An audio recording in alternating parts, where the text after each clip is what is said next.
I'm going All right, right we this should be way. live. We should be live. Episode 8 of the Clash of Cultures college football live series. As you guys can see, my dad is here. He Yes, should he be on is. every shut up, bro. He should be on every I said yes, yes. What are you Oh, talking? I thought you said yes he is. I I thought you said said yes, yes. man talking in Damn. third Wait person. a All right. minute, All right, but anyways, another episode of the live series. Bama says roll tide, starting early. man. Um, Oh my goodness. We don't um, even. just a little disclaimer here. This week I don't have like the banners on the bottom of the screen Bro, to Tez from Fast and Furious fucking to up. You to the type up. electronic guy. So it looks like we're just gonna have to just announce the games as we're talking about them, which isn't that big of a deal. Guinea Pig says go Irish. Um, Boy, they Hey, we're on gonna it, see you bro. next week. You got 8 days. 8 days. Next Bro. week's live show is gonna get real hostile on here. I'm already knowing. Nah, Um, I'm cool on it. um, I said that. Bryce said War Eagle. Oh But man. it's go. But That boy. this is gonna be a good That live boy show. lonely. We have a lot to cover today. Obviously we're gonna be previewing the this week's games. There's not many big games, but we're still going to preview the top 25 games. We are not talking about Clemson today. Obviously, they're not a top 25 team, so I don't have to Yeah, talk this about is a how bad they are. horrible game week though. This Yeah, is not any probably good one of the games this worst week. ones of the season. Yeah, it's pretty bad. But I mean, let's go ahead and get right into it. Talking about the games. Let's do the first game. We're gonna go in order of the time. So number 3, Florida State at Boston College. What are your thoughts on this game? Yeah, so I had high hopes for Boston College coming into this season. I think they're 1-1 right now. Not looking great. Not looking as good as I kind of had hoped for them. I think this needs to be a statement game for Florida State as they get ready to play Clemson in Death Valley.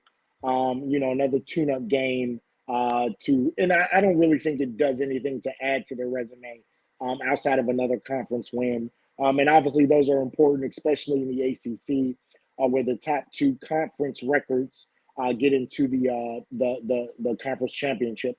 So yeah, I'm not going to say a big game for them, but a big game when you think about what's coming, and as you mentioned, in 8 days for them, with a big game at Clemson. So you want to look good in this game. Definitely. I mean, Boston College obviously hasn't looked great this year. They're 1-1.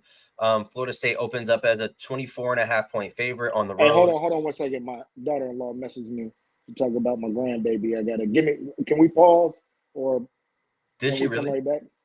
Yeah, she just messaged me twice. Darren? Well, what other well, I guess I got two daughter-in-laws, would be messaging me to talk about my grandbaby. Oh, just wait, bro. She'll be fine. I don't know what she got going on. Come on, bro. Bruh, If it's an what if this is emergency, she'll important? walk in the damn door. Like, What if this is her way of saying, hey, can Steven come in no, here? no, it'll be fine. She'll come in here if something was going on. Yeah. But basically, this game obviously Boston College hasn't looked great. I think Florida Yeah. State is going to put a hurting on Boston College in this game. I don't expect this game to be very competitive. I'd be very surprised if it is. I have this game 38-16. Yeah, I suspect that Florida State is going to need a big win. I'm going to go 45-10. Yeah, so I mean, regardless, I think it's still a blowout. But next game we have number 7 Penn State at Illinois. I think this game has a lot of trap potential. Obviously, Penn State is on the road. This can be their first true test. I think it's their first Big Ten game, if I'm not mistaken. So first game in conference play. Yeah. So I would expect this game to be competitive. I do think Penn State will be able to pull away late. I think they just have more talent than Illinois. I have this game 41-27, which would be the spread because Penn State is a 14-point favorite. So I have them at 41-27 in this game. Yeah, obviously, as an Ohio State fan with Penn State on our schedule, this is an important game for me.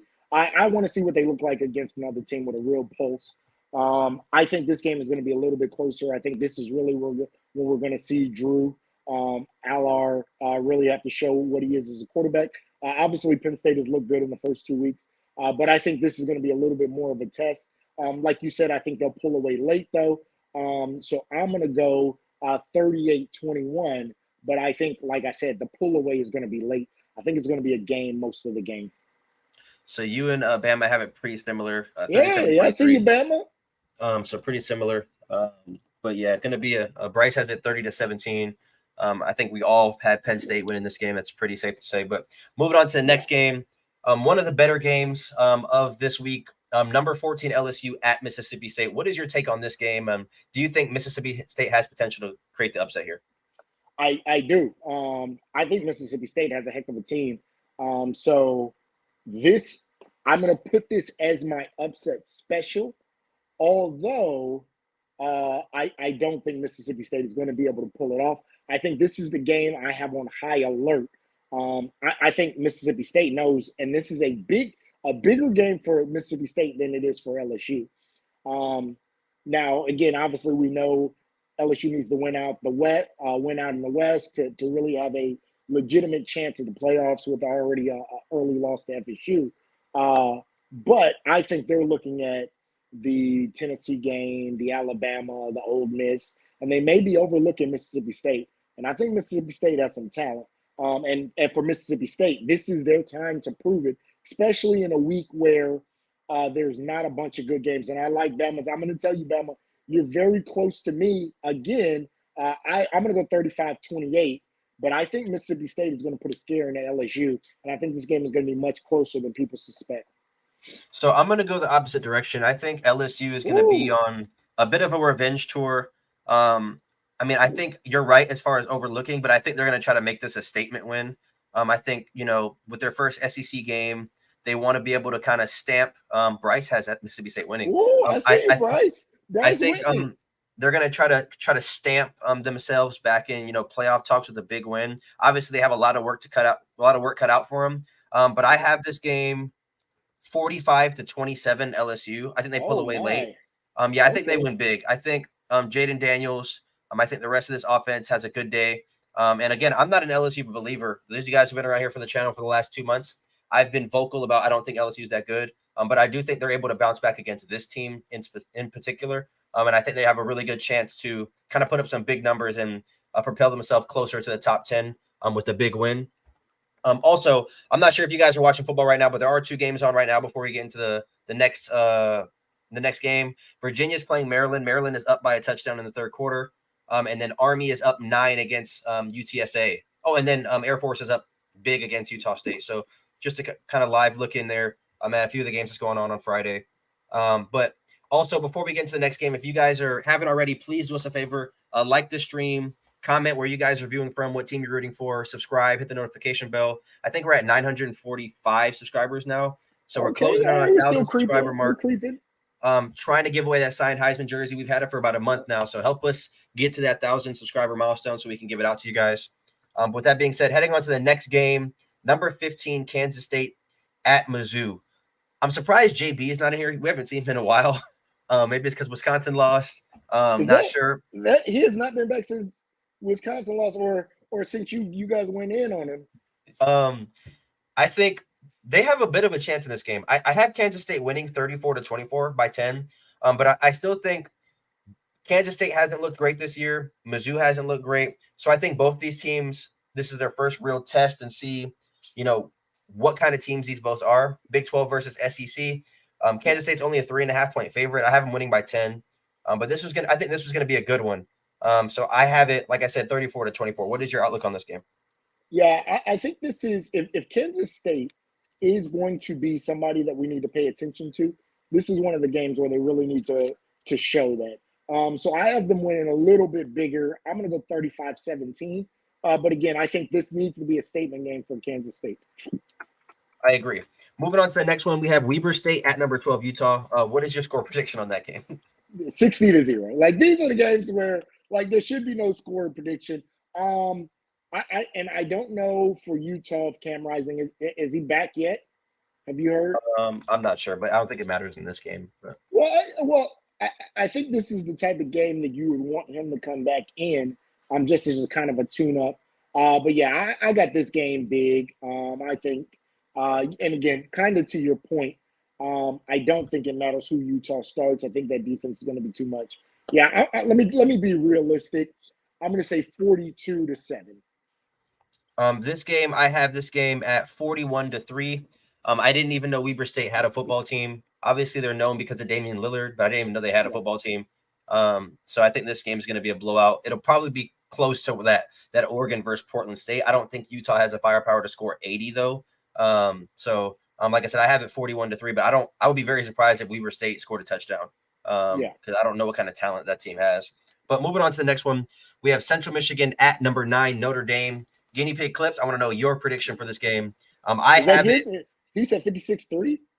He's talking about the other game that we just talked about. Okay. For sure. Yeah, there's no way he commented that fast. I have it 48-3 Notre Dame. This game's going to be over by halftime. I can't name a player on Central Michigan. I think this is going to be a kind of a stat day for Estime as well as Sam Hartman. So he has it 63-10. What is your outlook on this one, Dad? Yeah, so what I think it's going to go a little bit, and I don't think this game is going to be close. Let me just clear that. I don't think this is going to be a stat game. I think Notre Dame is going to try to get up early and then get everybody out. So I think Estime, Hartman, I wouldn't be surprised if they're not pulled at halftime. I think this game is going to be a little bit lower scoring than maybe some people project. I'm going to go 42-10. Well, like I said, I think you're going to see Notre Dame try to pull their starters. Know they got a big game next week. Try to pull their starters early and get them rested so they don't get a silly injury in a game that they're probably going to be winning big. Yeah, I can see that as well. Obviously, like you said, they have a really big game next week, so looking forward to that one. Can't wait to the live show next week to talk about it. Right now, there's 9 of you guys in here. Please do us a favor, like the stream, share it to a friend, bring a friend in here. Trying to get to that 1,000 subscriber mark. So do your part, help us out as a community. Let's get this community growing. The next game we're going to be talking about is South Carolina at number 1 Georgia. I'll let you talk about this one first. Yeah. So this is another game that I'm going to be paying very close attention to. I think so far Georgia's played a couple teams that again are kind of cupcakes. I think this is the first game where we're really going to see what Georgia is this year. And I've said, and I want to make sure I'm very clear in my words. With as much turnover as they've had, I've kind of given let me see if Kirby Smart is going to be able to retool and get Georgia back to a level of really competing for a three-peat. It's hard because of how much talent they've lost. We see, literally in the Thursday night game, how many players just are on the Eagles. So this is a game I'm very interested in. I have Georgia winning, but I'm going to go 38-21. But I think this is going to be a game that starts to show some of the holes in that Georgia team for this year. I think Riller's going to be able to do some things. I think South Carolina is going to be able to move the ball a little bit. I think this is where you're going to kind of start to see that there are some holes with the level of turnover that Georgia's faced. I don't think this is not my upset special, but it's probably right outside of the games that I believe that could be an upset. I think Georgia knows that they need to play well. But again, I think this is the game where we're really going to see what Georgia is this year. What was your score prediction again? Sorry, you did a lot of talking after I forgot.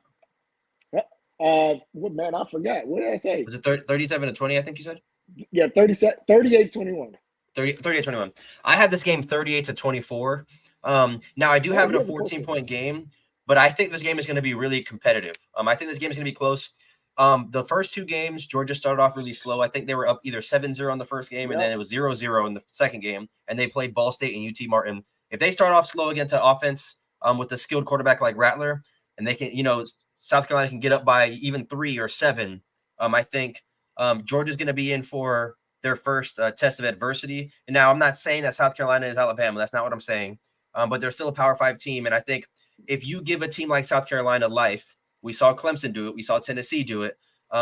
They are a team kind of constructed off of momentum where Rattler is still a good quarterback. I mean, nonetheless, yes. he's obviously not, Bryce Young or, Trevor Lawrence. I'm not saying that's what he is. Let's remember, there were points, 2-3 years ago where we were talking about Rattler as the best quarterback in college football when he was still with Oklahoma. Yeah, so there could be a time where, let's say Georgia's up 17-14 at half. I think that's a win for South Carolina because they feel like, okay, we're in this game, and they just need a couple balls to bounce their way. So, again, I do have it a 14-point game, I think 38-24, but I wouldn't be surprised if it's a little bit closer. I don't think South Carolina can pull off the upset. I'd love them to do that, but I don't think it's going to happen. I do have Georgia winning this game. Moving on to the next one, number 10 Alabama at USF. Not much to say about this one, other Yeah. than obviously quarterback change. Breaking Oh news: yeah, quarterback wait, yeah, we change. gotta talk about that. I have it 45-10. Obviously, Jalen Milroe being benched. I think it's kind of weird for me though.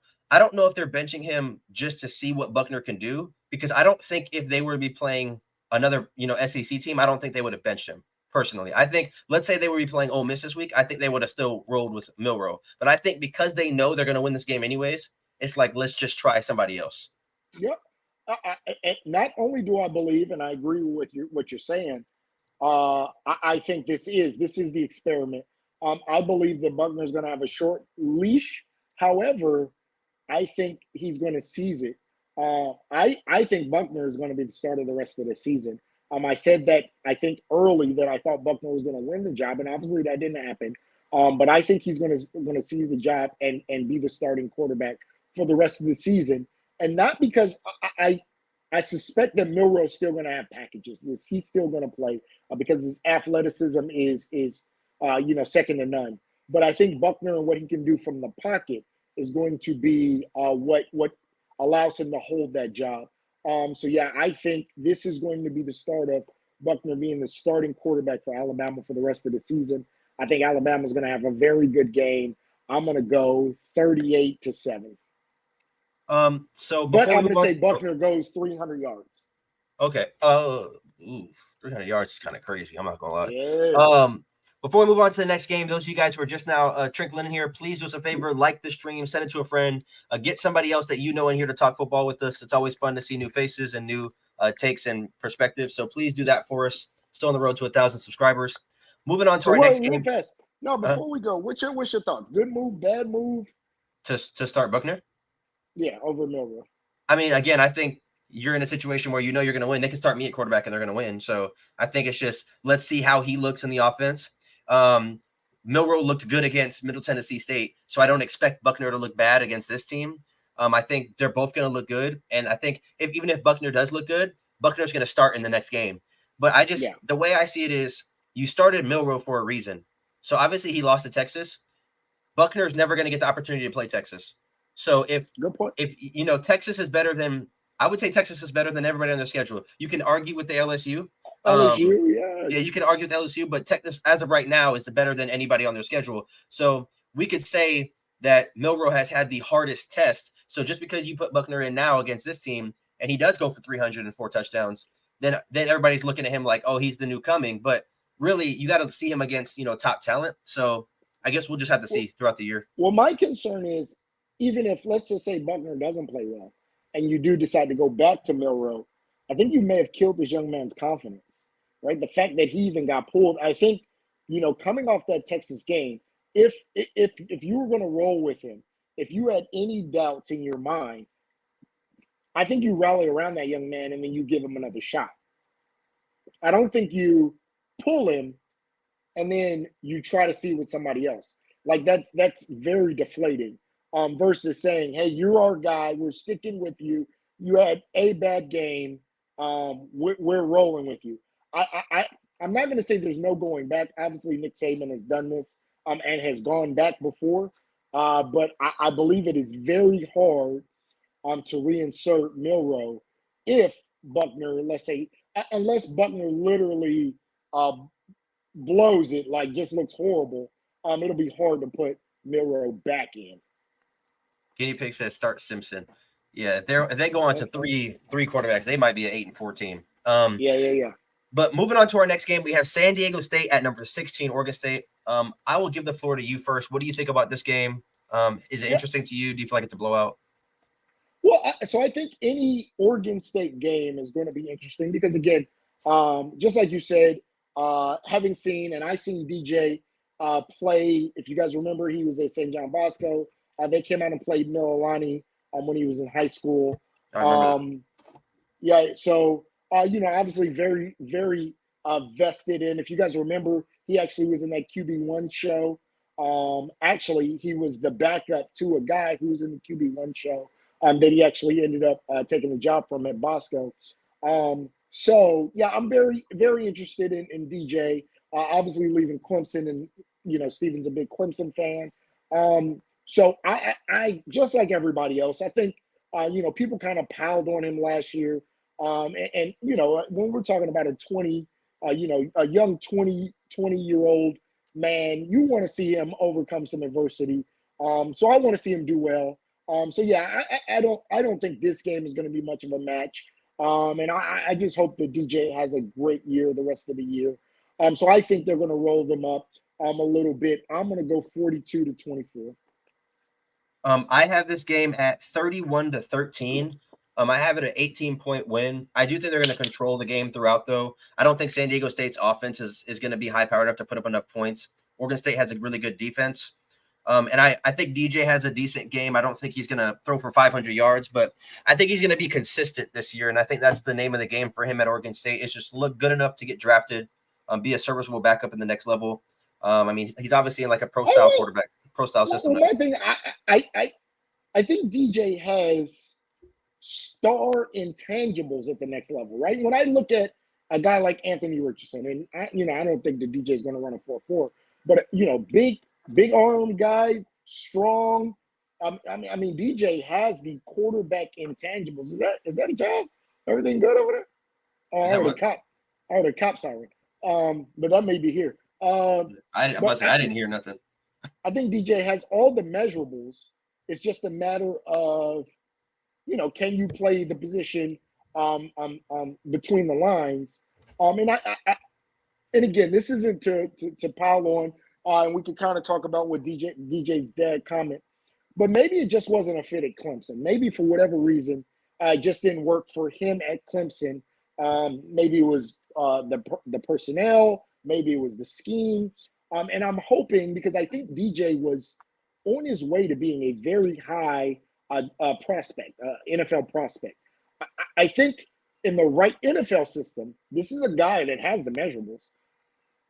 Yeah, it kind of sucks too as a DJ fan, because you're in a conference with so many good quarterbacks, but he's playing well this year. I mean, so as of right now, I mean, he has like 400 yards, I think, total, 350 yards, 5 touchdowns, no picks, 74% completion percentage, another 3 touchdowns on the ground. So I think he's gonna finish the year with some good numbers. It's just gonna get overshadowed by so many other good quarterbacks that he's playing. So I think it's interesting to see his matchups. I think he plays Washington State next week. It's going to be a good game. Part of my point was, I think he needs a breakout game, and I think this has the potential to be that. Right? You're talking about under 400 yards passing, so under 200 yards a game. I think he really needs a breakout. Like, put NFL scouts, put college football on notice that, oh man, DJ is, and let me say, very similar to how Bo Nix did with Oregon. I think he needs a game that makes us say, like, oh, DJ is for real. Yeah. How's it going, Greg? Welcome to the channel. If you're new around here, please do us a favor, subscribe. If you aren't new around here, just do us another favor, like the video, share it to somebody new, get some more people in here. We are going to talk about Florida versus Tennessee here in a few minutes. We have a couple more games to get to before we get to that game. But moving on to our next game, we have number 19 Oklahoma at Tulsa. This game, to me, I think is going to be a blowout.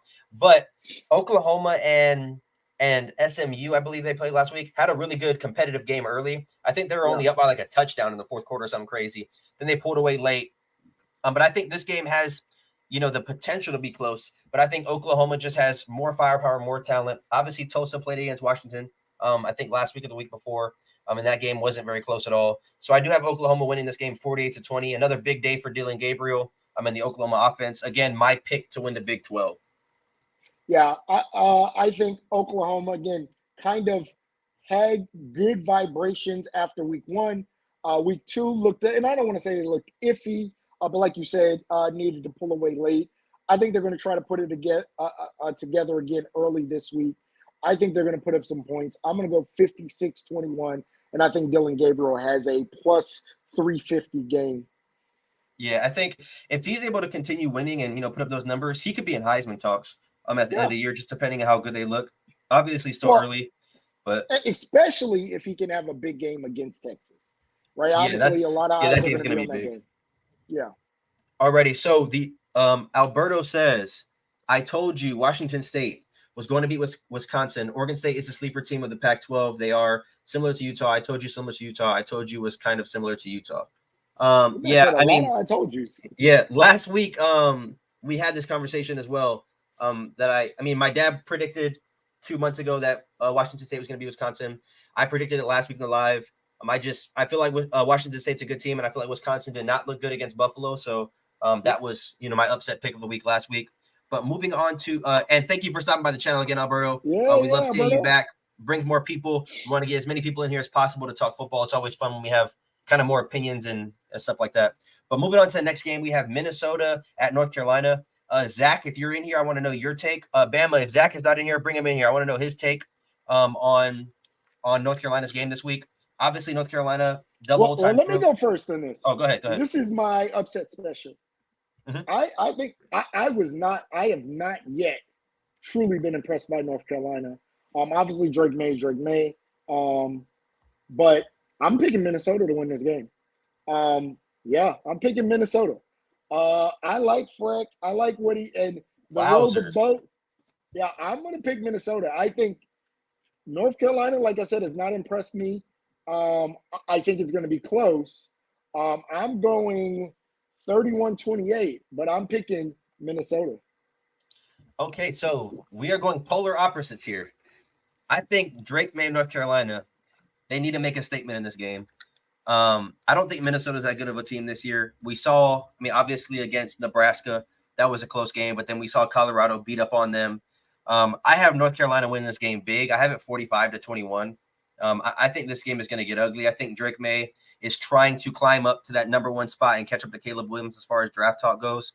I think if he's able to kind of really put up a lot of numbers this year, he can catch up. I still think Caleb Williams ultimately is going to get the number one pick, but Drake May is still going to make himself some money come to the draft time. Guinea Pig has it 27-13. Greg says, I don't think UNC is losing Minnesota, but I agree with Jax. UNC isn't going to win the ACC or do much on the year. I think it is far-fetched for them to win the ACC just because they would have to beat Florida State, Clemson, Miami, and I just think that's a little bit too much for them to do. They're still a good team, though. North Carolina still is a good team, firepower on offense, so I wouldn't put it past them by any means. But I said it. Minnesota. Bama says, I don't think Minnesota has the firepower to keep up. Yeah, I don't agree. I don't think so either. I don't agree that they're going to win the game, but I'm going to be in the Discord after it happens. I can't see Minnesota playing one-dimensional football and win. We will see. But moving on to the next game, we have Northwestern at Duke. To me, this game didn't have much to talk about. I think Duke wins handily. I have it 38-17, a 21-point win. Obviously, they're at home. We saw what they did at home against Clemson. I don't think Northwestern is half the team that Clemson is, but then again, they might be because Clemson has been really bad this year. But what is your take on this game, and what is your prediction? Yeah, so I'm gonna now my score is 42-14. But what I'm gonna say is, I think there's a difference between Duke playing Clemson and Duke playing other teams in the ACC. That Clemson game is a game they're going to, especially week one, that's a game they're going to get up for, right? They were an underdog. Now they're Goliath in this. Yeah, they're 17-point favorite in this game. So it's a little bit different, and again, every week is obviously different, but I think you go in with a little bit extra energy when you're the underdog and you feel like you can win that game than in a game where you're suspected to win big. Not saying it's not going to happen. Like I said, I believe it is. But I wouldn't be surprised if Duke doesn't look as good as they looked in the Clemson game. So you said 42-14? Yeah, 42-14. Okay, moving on to the next one. We have Western Michigan against 25 Iowa. Another game that I really, don't have much to say about. I have Iowa winning 28-7. Iowa's offense has not been good. Funny. You have it 28-7 as well? No, I have it 21-10. I just think it's going to be low scoring, but yeah, I don't think Iowa has a very good offense, but they have a really good defense. So I think they're able to hold Western Michigan under 10 points and do enough to get the job done. Do you have anything else to say about this game? Because I don't. No. Let's move on. All right, move on to the next one. We have your Buckeyes hosting the Western Kentucky Hilltoppers, I believe. I had this game 49-10. I think they look a lot better offensively. Obviously haven't looked great in the first couple of games. Guinea Pig says 4-2 Iowa. You're stupid. I think Ohio State's going to look better offensively. They need one more tune-up before that Notre Dame matchup. I think if Ohio State struggles offensively in this game, I'm only going to speak for my opinion, but I think if I was an Ohio State fan, I would be concerned heading into next week's game if they don't look more sharp on offense. Yeah. Obviously, last week Marvin Harrison had a big first quarter, but I think Ohio State should be beating these teams by 30 or 40 points, and they should be up big early. So it's kind of odd that they're struggling. But what is your take on this game? Obviously, as an Ohio State fan. Yeah, so I'm gonna go along those lines, and I guess this is almost wishful thinking as well. I'm gonna say 45-3. And I'm gonna say 45-3 because I think we need a very good showing before that game against Notre Dame. I think for team confidence to kind of know that that offense is clicking and we're ready to play Notre Dame in South Bend. So yeah, I think we need this to be a total domination game so that we can kind of go into that Notre Dame game feeling like, yeah, we can play with these boys. We should be able to beat them. I think, and I think somebody said 38-21. I think if that game's 38-21, as an Ohio State fan, that makes me very concerned about the Notre Dame game. Yeah. Alrighty, guys. Before we move on to the next game, again, if you guys are still in here and haven't liked the video, please do us a favor, like the video. I believe we have 10 likes right now. There's 17 of you guys in here. Help us get that like number up, as well as that subscribe number up.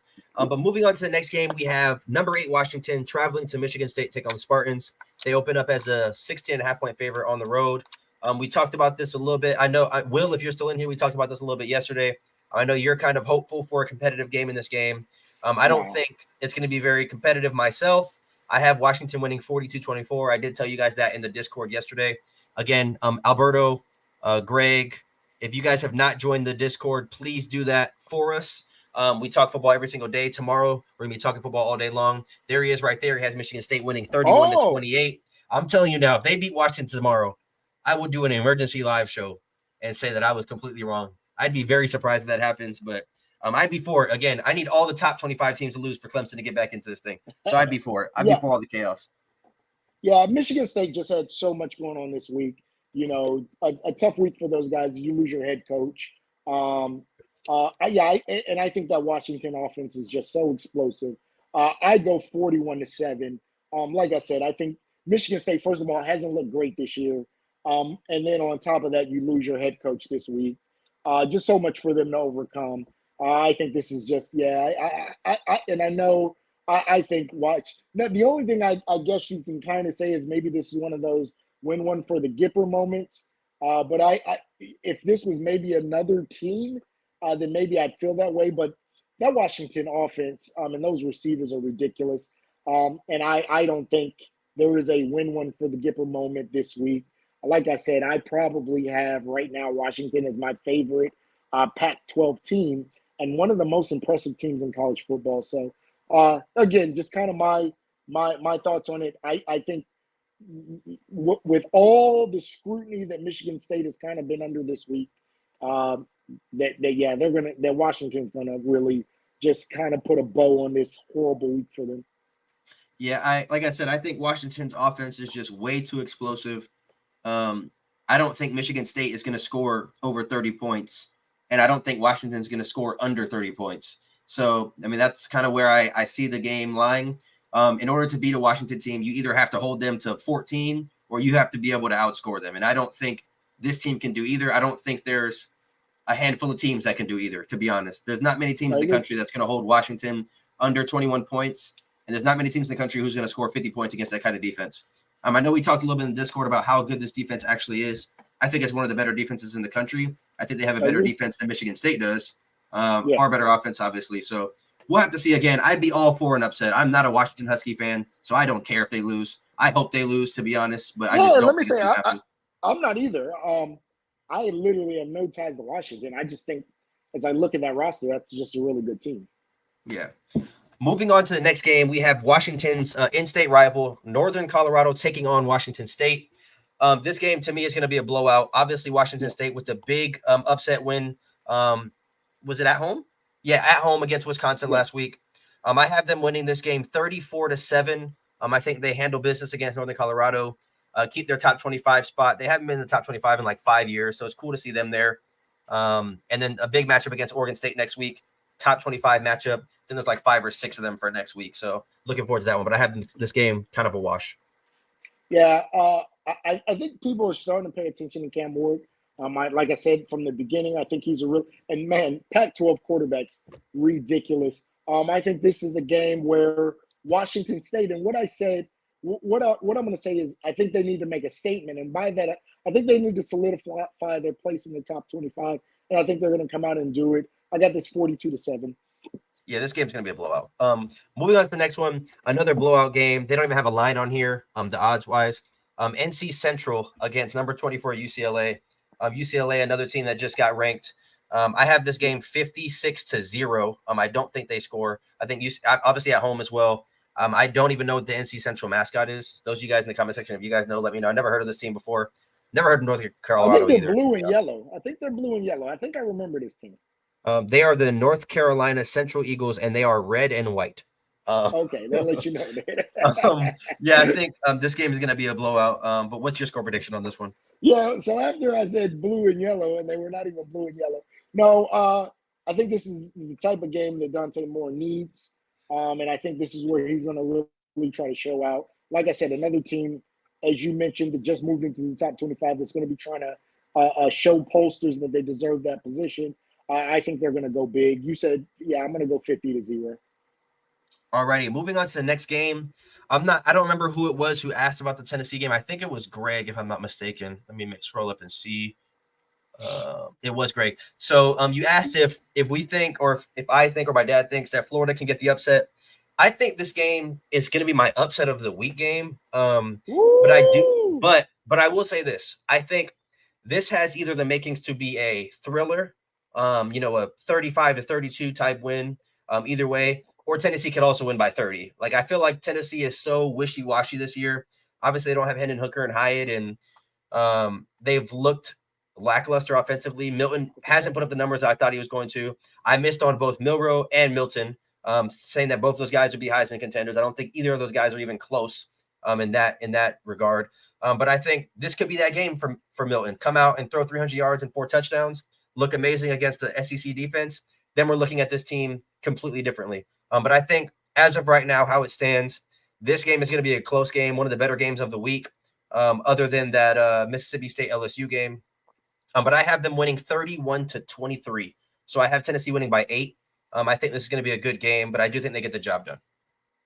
Yeah, I'm going to go 42-24. I like what Mertz started to show with Florida. He actually, if you look at just numbers, had a pretty good game against Utah. I just don't think Florida yet has the firepower. Like you mentioned, this is probably the last straw of hope I have for Joe Milton having a ridiculous season. Like I need to see it this week. I need to see him have a good game. I'm still kind of holding out hope that Tennessee can win the East. Like I said, I think this is a week where I'm looking to see who Georgia really is, and I'm looking to see who Tennessee is. So yeah, I need to see a lot more from Joe Milton, specifically this week. I need him to be at a 280 plus, 3 to 4 touchdowns, maybe another 50 on the ground, to really highlight that, yeah, Tennessee is for real this year. Yeah, I think this is going to be obviously their first key matchup. They played Virginia. Yeah. Offensively didn't look good again in that game until late. And then Austin Peay only won by 17. Next week they have UTSA, which should be another, cakewalk. And then they play South Carolina, which is going to be a trap game for them. So this game is big for their confidence, I think. First SEC game against I would say a depleted Florida team. Obviously losing to Utah and stuff like that. Rebuilding. I'm going to call them rebuilding. Yeah, I think they're rebuilding as well. Bama said Florida wins this game if they can rush for 150 yards. They have the running backs to do it. So they do. We will see. Michael says easy Tennessee win if you believe in QB Graham Mertz. Stop smoking. Greg said, and I'm not saying I believe in him because again I'm picking Tennessee. I'm just saying that the offense looks better under Mertz, and again we call this whatever we want to. The offense looks better under Mertz than it did under Richardson last year. They look like a college football offense. Yeah. Greg says he lives in Tennessee. I'm surrounded by Vols fans. They all say the receivers are selling Milton. It's hard though. And also to guinea pig, to your comment, you said, I always figured if Milton hasn't started a full season for this long, maybe there's a reason. Well, I think the reason is he was behind really good quarterbacks. So it's hard to say. Well, and let's remember, he beat Hendon Hooker last year. he was the starter going into week one. Obviously got hurt, but he beat Hendon Hooker for the starting job at Tennessee. Like I said, the injury is what kept him from being the starting quarterback at Tennessee last year. Yeah. Moving on to our next game. Well, before we move on, Jerry said they will have 250 yards on the ground. Are you talking about Tennessee or Florida? And then Michael says Graham Mertz can't read defenses. Moving on to our next game, though, we have Bowling Green traveling to Michigan. Another game that doesn't really have anything to talk about. Michigan has the weakest schedule in schedule history. I have this game 52-6. This game to me is there's nothing to really talk about other than stat piling. I'm going to say this. I think that Michigan offense has not looked as good as people expect them to. And it's one of the least talked about things in college football right now. And I don't know why. They haven't looked great. And I think this is going to be another week where they don't look great. I'm going to say, and again, this isn't an upset special. I just don't think this is going to be a 50-point game. I'm going to go 35-3. Okay, well, yeah, I mean, 35-3 is not close, but I could see they should be scoring more than 35. I don't think the offense is – now, I think the defense is good. I just think the offense has been ho-hum. Donovan Edwards has done literally nothing all season. And Corum hasn't looked like some game breaker. JJ has looked good, especially in spots, but nothing to really write home about with that Michigan offense. Now, obviously, I think they have one more week of Harbaugh being suspended. I think a self-imposed 3-game suspension. So, yeah, maybe when Harbaugh comes back, they look a little bit better. I know Mike Hart's handling the head coaching right now, but they haven't looked great, and I think that continues this week. Yeah, so Greg says, I'm really looking forward to next week's stream, though. There's 6 games between the top 25 teams. Yes, next week's stream will be on Friday again. Friday works for you, right? Yeah, Friday works for me. Yeah, I'll be okay, so Friday, same time Friday. Going to be probably our biggest stream to date. So many good games to talk about. We are going to go live Sunday evening again. So Sunday, probably right after Sunday, the Sunday night football game ends, we'll recap these games we're going over now. But that live stream is going to be really fun. And then Alberto says, give me your thoughts on the Colorado State game. So that's going to be our final game we talk about. We're going in order of the time. So we're going in order. So it's coming up. So just bear with us. Michael says Michigan's offensive line is not 2023 in the run game. Can the run game? Like I said, it just has not looked great this year. And I think, again, rightfully, and I talked about this in another show that we did, rightfully Ohio State has moved back, but nobody's talking about that Michigan just has not looked great so far this season. Yeah, but moving on to our next game, we have Georgia Tech traveling to Ole Miss. This game is a little interesting to me, because obviously the Ole Miss Tulane game was close. The score doesn't show that, but those of you guys who watched the Ole Miss Tulane game, it was 27-20, I believe. And then Lane Kiffin made that call to kick like the 59-yard field goal or whatever, go up 10. Then they get the scoop and score fumble to go up 17. So that game was really close within a minute left. So I think Georgia Tech is a good team. They probably have just as amount of talent as Tulane does. I don't think Georgia Tech's going to win this game, but I think this is going to be a competitive game nonetheless. I have this game 31-20, Ole Miss. Actually, I'm going to change it. I'm going to say 31-17. I'm going to say 31-17. Oh, yeah. I got it 35-20. 35-20. So you have a 15-point game. I have a 14. I think I gave a little bit too much credit when I said 31-20 Georgia Tech. I don't know how good of a team this Georgia Tech team is, but I think this game is going to be competitive at least. Greg said, got to head out. Good night to you both. We appreciate you for stopping by, man. Thanks for coming. Be sure to hit that notification bell. We're going to go live again on Sunday. Sunday at right after the Sunday night football game. So be sure to check back in with us. Michael said Georgia Tech looks like a real football team. Now I'm impressed. So what I'm shocked with Ole Miss is seems like Judkins really hasn't gotten going this year. And I think he really needs. We probably rightfully looking at last year, we're calling him one of the best players returning in the SEC this year, and he just hasn't shown it yet. I think he needs a breakout game, and I think this may be it for him. Yeah, I think he's going to have a big game in this game. But moving on to the next one, we have Wyoming at Texas. Another game that, they're a 30-point favorite. I would be very surprised if Texas won by 30 with how Wyoming looked against Texas Tech. So I think this game has the makings to be a little bit closer. I don't think Wyoming wins this game. I have it 38-17. So I have them winning by 21, which is obviously a lot better than 30 points. But I think this game is going to be decent early on, but I think Texas just has too much talent and they'll pull away late. I have this game much closer. I have it 31-21. I think there's a couple things at play. Holy crap. And I think Texas wins, but I think there's a couple things at play. One, Texas has now, for the last week, been told how great they are. They've been patted on their back, and this game is not Alabama. Again, just like I mentioned with Duke and Clemson, Texas got up for that Alabama game. One, there was the revenge of Alabama coming back and taking that game late.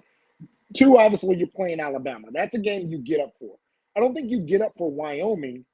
And I think Wyoming, not only historically, but this year, and a team that beat Texas Tech, is a pretty good team. I think Texas is going to realize midway through the game that, oh, hey, we can't just walk out here and blow these guys away. And like I said, I still think Texas is going to win. I think they're the more talented team. But I think I would not be surprised if at some point in time, halftime even, Wyoming's not up, and then Texas has to rally from behind to win this game. Yeah, I mean, I want this to happen. I want Wyoming to win. Like I said, I want all the top 25 teams. Wyoming to win. No, I got you. I'm just saying, I hope a lot of these teams drop. Just because obviously I want Clemson to slowly climb their way back in. They have a lot of work to do, but Michael said Texas has too much talent to struggle, and Ewers has grown up. He called a players meeting the next day after the Alabama win. Yeah, I mean, I think, like I said, though, Texas is one of those teams that can drop a game they're not supposed to. There's certain teams Clemson did it, like I said. And I mean, coming into that game, I think a lot of people would say Clemson had, you look at the graphics, Clemson has way more talent than Duke did, and then they look terrible. So it's hard to say just based off of, the talent perspective, because Texas Tech has more talent than Wyoming does, and Wyoming was able to, win that game. Yeah. So can't just look at what's on paper. But I do see what you're saying. But moving on to the next one, we have Hawaii at Oregon. This game's going to be a wash. I have it 48-10. Yeah, 60-0. I think Hawaii scores, though. No, I would almost bet I don't think Hawaii scores. 60-0. If Portland State could score, Hawaii could score. Bro. I love Hawaii. I think Portland State may be better than Hawaii. All right, that's we just talking. You sound like a guinea pig. You sound like guinea pig and saying, and what's it called? Saying Central Michigan better than Portland State. Hawaii's had some problems the last couple of years. Yeah, but Portland State, come on. Hawaii barely beat Joe's School of the Blind last week. Yo, you are wilding out. Portland State, I can't tell you what their mascot is. Well, you only know Hawaii is because you live there for. But everybody knows what Hawaii's is. I guarantee there are people in here that don't know Hawaii's mascot. That would be very surprising. Bama said, Michael, I bet you was giving Ewers Gatorade in that meeting. LOL. Last game we're going to cover before we talk about Heisman race. No way Jack's trying to make this argument. Guinea Pig said, what is the argument? That Portland State and Hawaii. So he just got that wrong. You trying to go past that? Like that didn't happen? He just got that wrong. I mean, he got it like halfway right. You tried to zoom past that like that didn't happen. I didn't think about what he typed. I have no love for Texas. I just knew that they had a better talent than Alabama, and Tommy Reese was a bit. They don't have more talent than Alabama, so I don't know who told you that. Was it failing a big game? Probably neck and neck. That's probably a wash. Probably neck and neck. I don't know what he just tried to type. All right, moving on to our last game day game. Colorado State at Colorado. I'm gonna let you have the floor here. You can go ahead and talk about your Buffaloes. Yeah, your Buffaloes. So I kind of, and I don't even know his name. I don't know. Did you see the comment the Colorado State coach made about Jay Norvell? I think his name is. Yeah, Deion Sanders. The comment of my mom taught me that when I talk to people, I take off my hat and take off sunglasses. I don't know why at this point people still feel like they need to kind of poke Deion Sanders. And maybe Colorado State kind of feels like, hey, we have nothing to lose, so let's kind of poke the bear. But Dion has already taken and used this as motivation for his team. You guys seen in the Nebraska game and some of the things Rule said, their comment and their statement all week was it's personal. And literally, as Colorado State says this, he really kind of goes back to the same thing. Hey, it's personal. If you look at Shador's comments post game about Matt Rule, he was saying, hey, that coach was talking about my dad. And literally, the Colorado State does the same. The Colorado State coach does the same thing. I think Colorado State gets the doors blown off of them. I think it's 56-10, and I think this is really going to be where Colorado tries to push in people's face that, hey, don't play with us, don't poke the bear. I think this is a game where Colorado looks very good, and this is an old rivalry as well. But I think Dion's going to have those boys ready to play, and they're going to blow the doors off Colorado State this week. I have it 37-14. Oh yeah, a little closer. Yeah, I mean 23 points. I mean that's still a blowout in my opinion. But I think they win the game nonetheless. Next week they do play Oregon. Very excited for that matchup. I think even if they lose a game by 10, I mean, I think that's a win for them because this is not as bad as I thought this team was going to be. I may be buying a jersey at the end of the year. Yes, sir. But I just need them to start losing. I just can't let them go 8-4. So we'll have to see. But I do have them winning on game day against Colorado State. I mean, there was a lack of games to be covered. I mean, to be chosen from. They chose this one. So I think this is the best game to choose from with the best kind of you're going to get ratings. So I think that's what this game was about and why they chose this location. Deion Sanders is going to shoot for 40 points. Probably trying to shoot for 60, honestly. But now, I mean, obviously we went over all of the key matchups. But before we head out, I kind of want to talk about Heisman race. We talked a little bit about it last week. I do want to talk about it again, though. Is Caleb Williams your favorite, or who is your favorite to win the Heisman right now? So Caleb Williams has never been my favorite.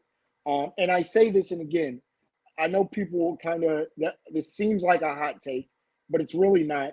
It's not a knock at Caleb Williams. It is a knock at trying to win the Heisman back-to-back.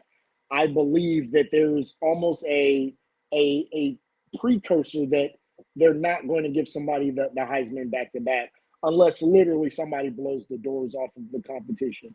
And I think that's going to be hard for Caleb Williams this season because I think Michael Penix is going to put up numbers. I think Shador is going to put up numbers, but I do think Colorado is going to have some losses. But there's going to be a number of players. Quinn Ewers is probably very heavy in that conversation, especially after what he just did to Alabama. He's probably higher in that conversation than he was last week. So it's just so hard to win back-to-back. I know Caleb Williams is going to put up numbers again. The other part of this is, what does USC do against some of these other good teams? I don't think you can have a Heisman moment against San Jose State, and I know Caleb Williams had the hike, the snap that fell, and then he threw a touchdown. I don't think that's a Heisman moment needs to come in a game against Oregon or Washington to win the Pac-12, to propel that team to the playoffs. I don't think that Caleb Williams is going to win the Heisman, especially if USC is not the Pac-12 champion, if USC is not in the playoffs. And I'm not going to say they have to be undefeated, but they have to be deep in that playoff conversation as voters go to vote. So I think it's too hard. So he is not that was probably a long way to say Caleb Williams right now is not my favorite. He's probably number 2 or number 3, but he's not my favorite. So I'm going to go ahead and say this now. I think the only way Caleb Williams does not win the Heisman is if they lose like 2 or 3 games or if he gets hurt. I think even though he won last year, I think it's his to lose. I think the numbers he's going to put up. Right now he has 900 yards and 12 touchdowns, no picks. He has 1 on the ground as well. Obviously, he hasn't played against anybody crazy yet, but 90% of teams hasn't played against anybody crazy yet. So we can't, say. Shador obviously played against 2 better teams than him, Quinn Ewers, but Boise State I would say is better than the teams he played as well. Well, it's hard to say because didn't San Jose State win? Who won the Mountain West last year? Oh, I don't know. I think it was San Jose State. Let me look it up for you guys really quick. Because if that's the case, I can't even say that Boise State is really a better team than them right now. Oh no, they didn't win it because it says Fresno State. Fresno State won it last year. Okay. So I would say when you look at the the level of opposition that everybody has played, not many people have played tougher opponents than Caleb Williams. Everybody in the first 2 to 3 weeks haven't really played anybody, but right now he's on pace for 4,000 yards and damn near 50 touchdowns. So I'd be surprised if he doesn't get it. Like I said, unless they drop some games they're not supposed to. But I think, if we saw last year, they didn't win the Pac-12 last year. They didn't go to the playoffs last year, and he won the Heisman. So I think it depends on if he gets hurt or they lose some games they shouldn't. But I think if they're 10-2, and even in the Pac-12 title game, I think he wins it. I don't see a world where he doesn't get it, just because I don't know if there's many quarterbacks other than Penix who can put up the numbers that he's going to put up. Because again, last year, I think he only threw like 5 picks or something like that. He threw 5 picks last year, 42 touchdowns. So if he replicates that, it's going to be very hard for someone to beat him out. My other sleeper pick, though, you guys can say what you want to say. My sleeper pick is DJ. Listen, hear me out. So I don't like the numbers. Well, you can't even say you can't even say. Well, and again, I did that as a Clemson fan. He's not on Clemson anymore. But if you look at DJ's numbers this year, he doesn't have like Caleb Williams type numbers, but he's efficient. And I think if somehow, some way, Oregon State goes 11-1 and wins the Pac-12, he has to be in the conversation. Because who was the people in the conversation last year? It was Caleb, Corum, Bryce Young, CJ Stroud, wasn't it? Yeah, CJ Stroud got invited to New York. What was his stats like? Do you remember? I think he had about 40 touchdowns. Let's see. So CJ Stroud threw for 3,641-6. I think if DJ is an 11-1 team and throws for 3,838 touchdowns and 8. But right now he is nowhere near that pace. Well, he has rushing touchdowns as well. So right now so he has total yards. Well, he's not going to get a bunch of rushing yards. He's going to get rushing touchdowns. They only run him on the goal line. It's like Jalen Hurts kind of. That's what I'm saying. So he's not on pace for 3,500 yards. He's nowhere near that pace. I think right now, he's thrown for like 380 in 2 games. But I'm trying to find their logo. I'm blind. That's 190 yards a game. Okay, so he's at 350 yards, 5 touchdowns, and then rushing, he's at, I think he has 3 touchdowns rushing. 3 touchdowns rushing. That's 175 yards a game passing. Again, like I'm saying, I'm just putting it out there. But it's also they played against who they played against last week. They played against some. They pulled them early because they were already up big. They were up like 48-0 at halftime or something. So I think in competitive games where he's able to put up 300, Michael said he's not top 10 yet. I don't think he's top 10 either. That's why I said he's a dark horse. I'm not saying he's a top 3 candidate right now. Yeah, he would need some big games. He would need. Is it impossible? No, I don't think I would have him on my list yet. But I mean, again, if Oregon State is able to find a way to run the table, especially in the Pac-12, then DJ has a 3,200 yard, 30 touchdown, and another 10, 11 on the ground. Yeah, I think he'll be in the conversation. I think Stetson Bennett was in the conversation last year and didn't have a great season. So it's possible. I'll give you that. It's possible.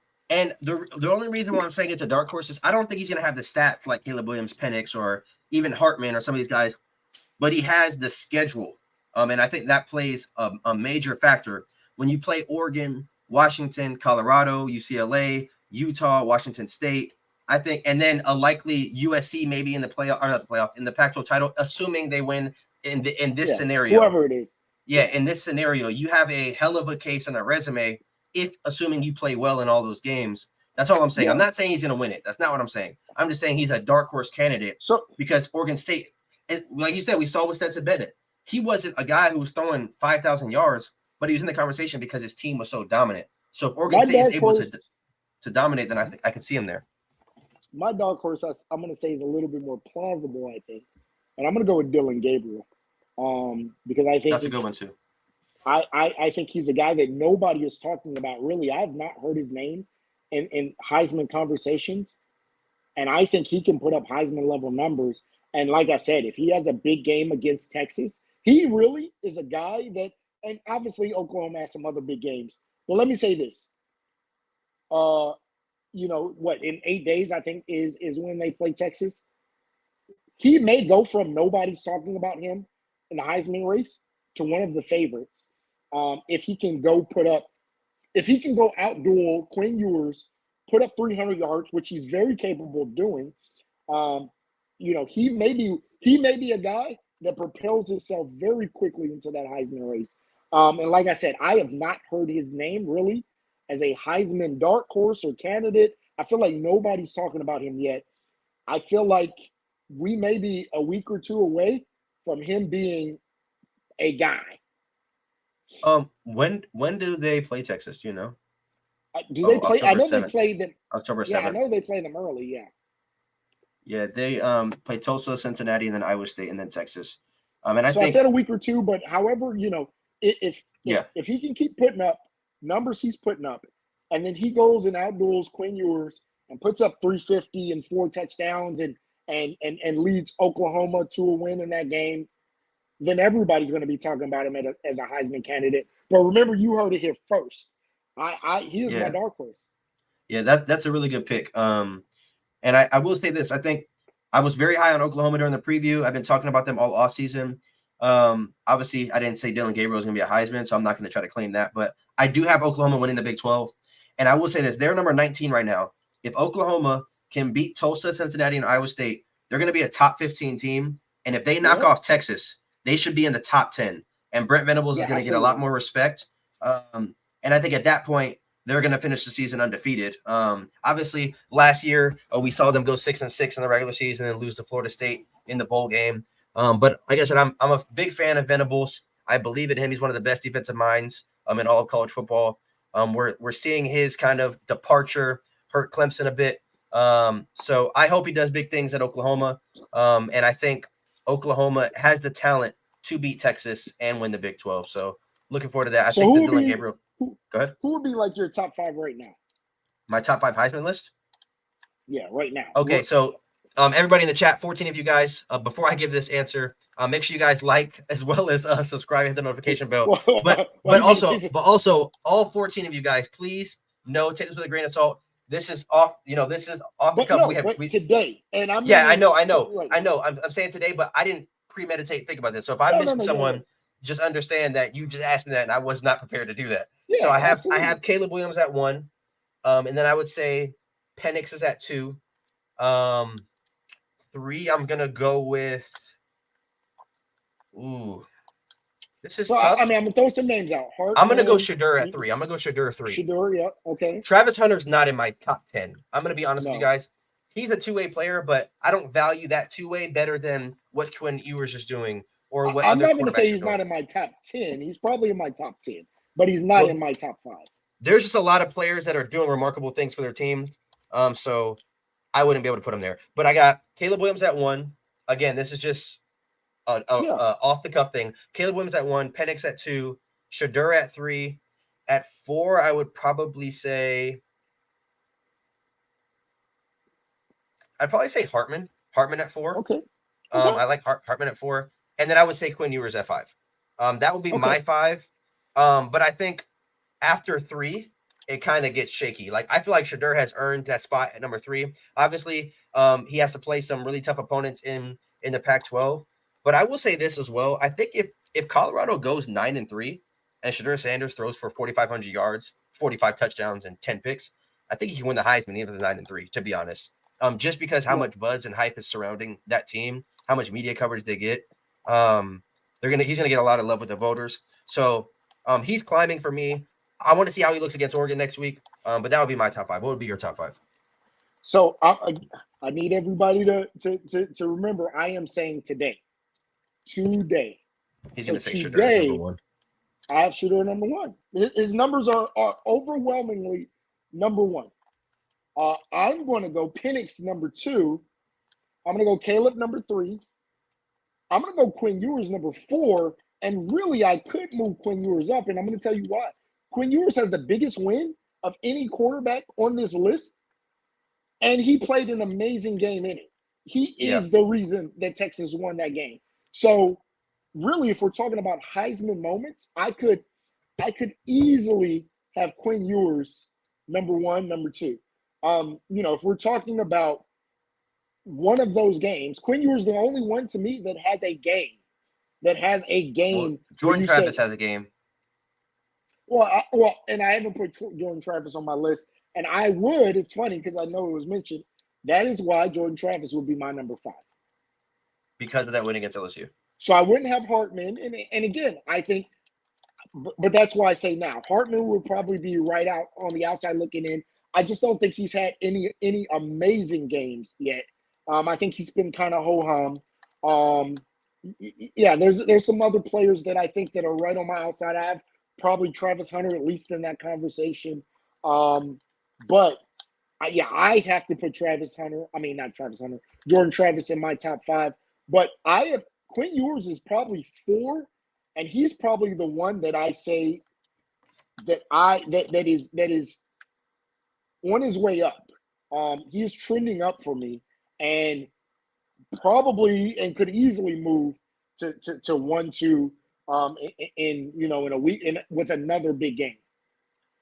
So Michael said Sam Hartman 730 yards, 10 touchdowns, 0 picks. So the only pushback I'm going to give 3 games, right? That's what I was going to say. Same thing as Caleb Williams, but Caleb Williams has more stats than that. But I would say both of those quarterbacks played 3 games. So you're comparing a whole nother game. So if you gave all these players a whole nother game, they have way more stats than both those guys. So let me make this very clear. I think Sam Hartman has the opportunity 8 days from now to solidify himself as a Heisman contender.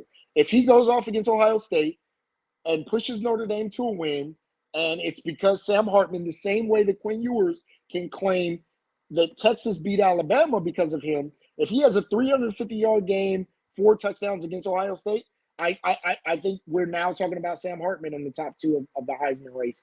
No knock to Sam Hartman. Like I said, to me, those are, and I'm not knocking it, those are ho-hum numbers. Those are not, when I look at Caleb Williams, when I look at Shedeur, when I look at Penix, they are, per game dominating him in numbers. Yeah, and when we're talking about per game, that's the key word, per game. Yeah. Because, again, if we're looking at totals, whether Guinea Pig says Caleb's offense passed more but that's not the quarterback's fault, though. At the end of the day, he's still that's the situation that Hartman went to, so we can't say that. I don't think Hartman will be a finalist at this point. I don't think so either, unless Notre Dame is 12-0. I think if they're 12-0, he's going to be a finalist. Yeah, I think you will see Hartman's name in the conversation if he's able to have a very good game against Ohio State. Yeah. But, I mean, before we kind of head out, what do you think Jordan Travis's Heisman stock does if he goes in and completely shreds Clemson next week? Obviously, Clemson hasn't looked great, but Clemson's defense is still a good defense. What do you think that does for Jordan Travis? Obviously, already he has a good game on his resume. If he goes in and does it again at Clemson, and because he's kind of a dual threat guy, I probably put him top 2. And it's good because all of these games are happening next week. So, we're going to be able to see Shedeur against Oregon. We're going to be able to see Hartman against Ohio State, Travis against Clemson. So, all of these kind of big-name quarterback Heisman potential guys are all going to have outside of Jordan Travis. We're going to start to have a better picture of the college football season. Not a full picture, but a better picture of who's who, what's what, who are the names, who are the teams next week. Who's real, right? Because now teams are going to, and again, no knock to Notre Dame, no knock to Ohio State, no knock to, I'm not going to put Michigan in this conversation, but no knock to Oregon. Now when you have to play another team with a pulse, now we're going to see who's real, right? If Hartman is real, then again, and I'm not saying this being braggadocious, but if Hartman's real, then do it against Ohio State. That's when we're going to know that Hartman's real and Notre Dame's real. Yeah, and we're gonna find that about every top quarterback. So really Yeah, looking forward to next week's show. Those of you guys who stuck with us, there's still 12 of you guys in here. Quentin Ewers has the biggest win right now. I agree. absolutely. But those of you guys who are still in here with us, please, one last time, if you haven't already, like the video, subscribe, hit that notification bell. Again, we're gonna go live on Sunday. We'll do. Trying to think, it's gonna be late because the Sunday night game. Unless you just want to go live during the Sunday night game, up to you. I mean, it doesn't really matter to me. Yeah. I mean, I'll be home, so obviously I'll be watching NFL. Just whatever. Let me know. What's the Sunday night game? Let's go ahead and look it This is up. a good game. I may be. Yes, because NC State doesn't have a pulse. No, that's not what we said. And I actually said on the show that if Notre Dame wins that game, I would give them credit because NC State does have a pulse. But there's a major NC difference. State's not Ohio State. Exactly. Let's be real. Like NC State is a major difference between Ohio State. Again, NC State is a good team. So I give them more credit than Tennessee State and Navy for that win. But it's not Ohio State. NC State is a middle. And again, this isn't a knock to any NC State fans here. As NC State, I can't remember the last time NC State won the ACC. I've never heard of them as a championship contender or playoff contender or even a New Year's Six contender. And again, are they do they have a pulse? Yes. Are they the same as beating a Oregon, a Ohio State, a Clemson? Some of these other. All right. All right. All right, guys. I got to get off. I'm not going to have dumb conversations. I'm not. All right, guys. I love you guys. Let's wrap it up, B. Wrap it up. Yeah, it was a language, not a pulse. So, never mind. I think you said not a pulse, but you weren't talking about NC State. That's the thing. NC State obviously has a pulse. They're a Power 5 team, but when we say not a pulse, we're talking about in the grand scheme of things. Notre Dame has played Navy and they played Tennessee State. USC has played San Jose State and they played Stanford. Oregon played Portland State. Like, we're talking about just in the grand scheme of things. Week 4 is when all the other teams will have to play all the other teams. That's all we were saying. We weren't saying that NC State doesn't have a pulse. But at the championship contenders versus championship contenders. Yes, right? I don't think NC State is a championship contender. I think we both can agree that there are probably aspirations for Notre Dame and Ohio State. There's conversation about them being in the playoff picture, right? So we're talking about playoff contender versus playoff contender. No knock to NC State. NC State, there's nobody who has money on the line saying NC State's going to be in the playoffs, because they're not. NC State is not going to be in the playoffs. We knew this at the beginning of the season. Their coach knew that. The players knew that. They're not going to be in the playoffs, right? So Notre Dame and Ohio State both have aspirations of being in the playoffs. Oregon, Colorado now probably has aspirations of being in the playoffs. Like, that's what we're talking about. Teams that legitimately have a shot to be in the playoffs at the end of the season. That's not NC State. No knock to them. Yes, they have a pulse. Yes, they can beat somebody. They can't do it 12 weeks out of the year. Yeah, and I would say, again, I mean, we had this conversation in the Discord a little bit. I get, like, the notion of, like, my team is playing this team, so I'm going to try to, like, hype that team up so the win looks better. But at the end of the day, I said on this channel, I am recorded live saying, if Notre Dame beat NC State by 20, 30 points, I'm going to give them credit. I gave them that credit. But NC State is not Ohio State. NC State is not Clemson. NC State is not Alabama. So if you're going to sit here and tell me that win is impressive as a win you get over Ohio State, you're just flat out lying.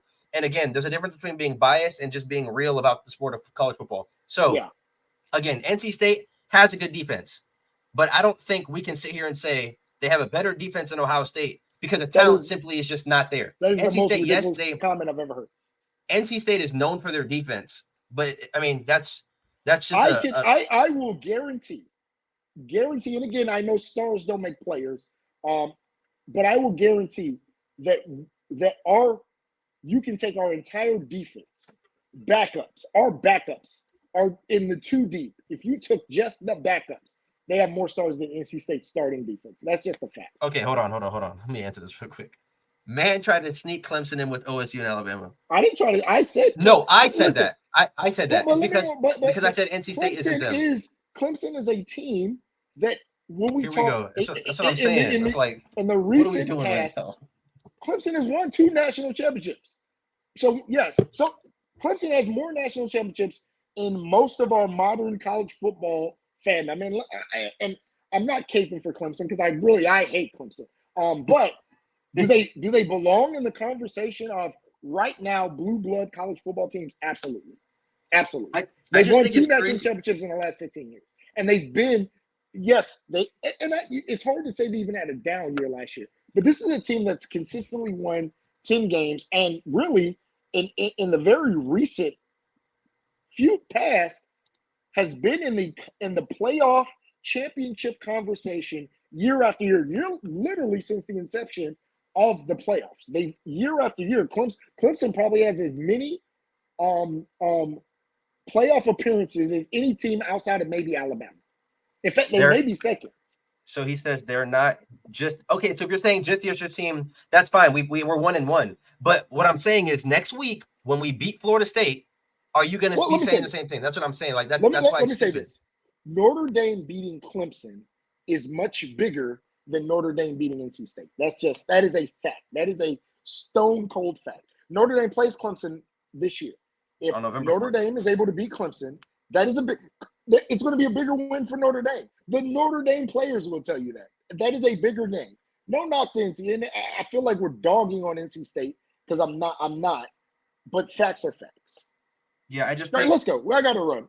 yeah, I just think program for program, it's just not the same thing. I mean, Clemson could be 4-4 heading into that game. It's still going to be a bigger win just based on the name value. But that's going to wrap it up for this show. Like I said, we're going to go live on Sunday. We'll do 10 p.m. Eastern. That's tough because the game's literally going to be right in the middle of the game. Should we do Saturday night after the games again? Well, I can't do Saturday night. Oh, So that's right. That's right. All right, we'll just go live during the Sunday night game. It's Patriots Dolphins. If anything, we could just talk about it while we're on the show as well. So we'll go live again. We'll do 9 p.m. Eastern on Sunday, talking and breaking down of this week's games. Obviously, next week's live show is going to be amazing. Those of you guys who haven't already, like the video, share it to somebody who has not been here. And let's get this subscriber count to 1,000 so we can give away this jersey. We can't wait to see you guys on Sunday in the live show. Tomorrow we're going to be dropping a video. We'll figure out what that's going to be, so make sure you hit the notification bell so you don't miss that. But we will see you guys tomorrow and then Sunday in the live show.